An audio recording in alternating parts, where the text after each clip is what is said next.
My name is Fraser. My name is Mark.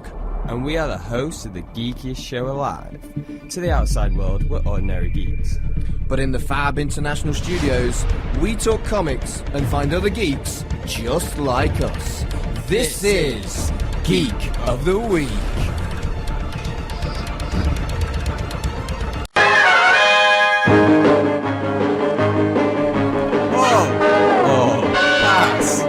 This is Geek of the Week's Polar Pass. So explain Polar Pass. When you go into your local comic book store and you pick up an issue, and let's say you've seen the trailer this week and you want to pick up a Spider-Man issue. You pick up a Spider-Man issue, say it's 1 or 25 or whatever. You go to the cashier and you go, and the clerk, I'm like, I'd like to see an issue with Spider-Man. He's like, do you want to have to see pull? You're like, pull? What does this word mean? What is a pull? And basically, to explain the pull is, it's sort of like a mini subscription, but less intense, less like, we need a direct debit, you need to pay every month, you need to come in every week and pay, and all that hassle. Instead, it's just like a sort of like friendly little thing. Whenever there's a Spider-Man issue, they'll pop it in the back, behind the desk for you, and then when you can come in 1 week, hey, what's on my pull this week? You say, a different Spider-Man issue came out this week, a Titans book came out. This is all me speaking from personal preference. This is a Booster Gold. Wait, Booster Gold's back? Yeah, he's back. Here you go. There's an issue for it. What? But yeah, so basically what we do is we go through 3 comics. It's typically 3 comics, sometimes more, and we say whether we would add them, if we saw them, whether we're going to add them to our pull, or we're going to pass on them. And now typically we say we look at issue 1s, but the way DC works, that's not always the case. Sometimes it's just the start of an arc, and a bit of foreshadowing for you there. But first, we are going to start with Invaders 1 by Marvel. Mainly, man. My dude, Chip Zdarsky, what a guy. What did you think of Invaders? Well, a few weeks ago, I can't even remember what comic it was. It was, and I know Gunning for Hits did it last week. I mentioned the different art style being really effective, but now it's becoming a little bit passé. Everywhere seems to be doing it, having 2 different artists for 2 different scenes. Yeah. But it was still cool, and it still worked, but I'm a little bit kind of...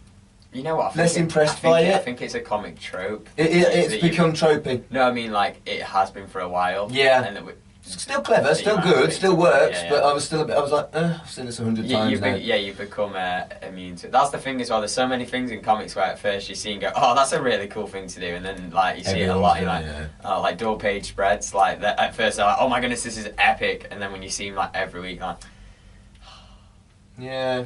It's a bit tricky. I still get hacked from them, and I still get hacked for the whole thing, like, I much preferred the World War II artwork. Yeah. Much preferred it. Yeah, to explain Invaders, because I was a bit like, when I saw this, I was like, Chips off, this looks pretty cool.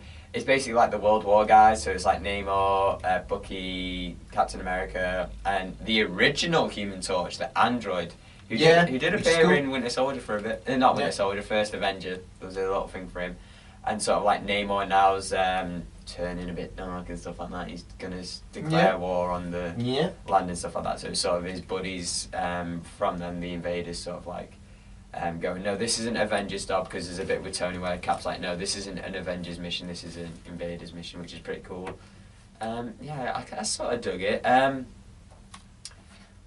don't know, man. It's just, I'm not really invested in Namor that much, which I think was my downside with this. I didn't get on great with it, I'll be honest with you. It wasn't bad, but it wasn't good. There was some nice stuff in there, like Namor referred to humans as bags of water, which is nasty. Yeah, that was horrible. And I liked how grim Namor had become, but honestly, with this title, it was fine. But I wish we'd put Marvel Comics Presents or Jessica Jones' Purple Baby on instead of this, because this was a pass for me, I'm afraid. No, it's a pass for me too, and it's harsh to do it, because I wanted to read something by It's a nice concept. I wanted to read something by Chip Zdarsky, which wasn't something I already liked, because he's wrote like 2 in 1, and I already sort of like the Fantastic Four. Obviously he wrote Spider-Man, love Spider-Man, and he's wrote like Jughead and stuff like that, and it's stuff that I've always had like an interest in, and then he writes it great, so I just wanted, so the writing was solid, so I'm just like, no, Chip Zdarsky still got it. It's just something I particularly wasn't interested in.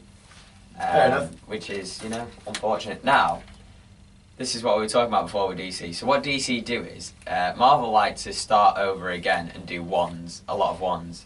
DC just reset the universe and they just carry on going, just keep big numbers. So this is Titans 33. Pretty good working with the Titans on Netflix. We managed it well. Nice. But this is the start of a new story arc.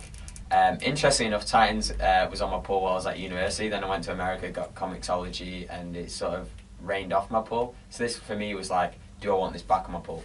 Right. What was your opinion of the Titans book, though, before I go into Had a hell of a cover, didn't it? That cover, I was like, oh, hello. On it, yeah. So that was a nice start. And comparing it to Young Justice last week. Yeah. Preferred Young Justice, I'm afraid. That's what I mean. Well, the thing is, for me, it's the team that I preferred the Young Justice team, and I preferred the. So this. It was fun, this though. book started in 2016, and I talked about this with our review of the year when I was talking about my old pull Titans. I loved the start of Titans because a big thing in Rebirth was Wally West returning, and he'd returned to the Titans, and Titans was an important book, and now it's less and less so, and the original team from that series is barely there, and they've took some characters from the Teen Titans book, which is pretty cool. Like I do like the new members, but it's just weird seeing them as a team. I've not seen the new Steel. I liked her. Yeah, she was cool. That was cool. Like, and seeing like Raven and stuff. Like, it was cool, but I guess it wasn't the Titans that like I really enjoyed. I almost feel. And I did enjoy Young Justice more, which is weird. I almost feel that by watching the Titans TV show and its gritty darkness and getting really into that this was a step down, this was a watered down version of that, and I know that you should always read the book first, and this is maybe a case of I read it at the wrong time, perhaps. Well, I think the thing is as well, what they've got to account for is there will be people who will watch the Titans thingy, and then they'll see a Titans book and they'll want to read that. So, which is why I don't get why they didn't stick with. The annoying thing was it looked like they were going to cancel. Like Titans was, like I said, the big thing. Then there was a story with the Justice League where Justice League were like, oh, we don't want Titans to happen anymore. It looked like they were going to cancel Titans. Then they did stuff with the Justice League where they involved loads of different characters apart from the Titans characters. And it felt like they were ignoring them, but then the main Titans characters are now being big parts in Heroes in Crisis, so... Right. Just missed the original... I just missed the team from the start. There was a cheeky Dungeons and Dragons reference which made me smile. I did like that. No, sorry. I did like that. I thought that was right. Yeah, it was good. Now, the last book is a bit of a shoddy one, I'm not going to lie. I can't even remember the full title. It was an Avatar book anyway. Avatar, Tsu'tey's Path. Yeah, and it takes place during the same time as the film, and I'll be honest, this film came out like a while, like maybe 10 years ago. I've not seen the film. I can't remember the film. I've not seen the film. Interestingly enough, the sequels are coming out, like James Cameron filmed 3 of them back to back, and apparently 2 and 3 are like ready to go or whatever, but not invested. I couldn't even remember like half the characters. The art was pretty, but the reality is 99% of the time you should read the book before the film. In this case, no. No, well, it was supposed to add for the film, wasn't it? And supposed to, oh look, you're getting to know more of this world before they go into more films and stuff like that, and it's just...